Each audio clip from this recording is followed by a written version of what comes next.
Salve, sono Luca Dallan, ho frequentato il corso ITS Innovazione dei processi meccanici e meccatronici a Treviso dal 2020 al 2022. Dopo aver terminato il percorso di studi ho lavorato per un anno in proprio perché ho aperto la mia azienda e dopo quest'anno ho deciso di intraprendere la carriera dal punto di vista dipendente,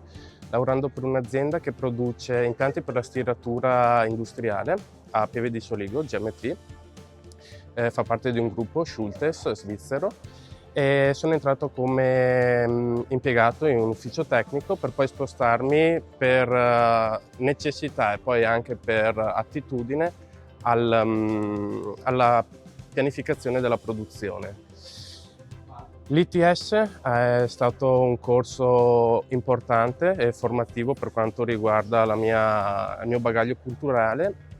e mi ha permesso di svolgere le mie mansioni con sicuramente interesse e conoscenza di causa di quello che vado a fare e le implicazioni successive.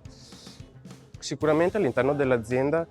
nell'ambito della pianificazione, c'è un buon lavoro da poter fare, un ampio margine di miglioramento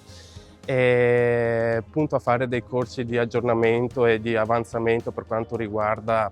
le mie conoscenze in modo tale da poterle applicare nel concreto in azienda.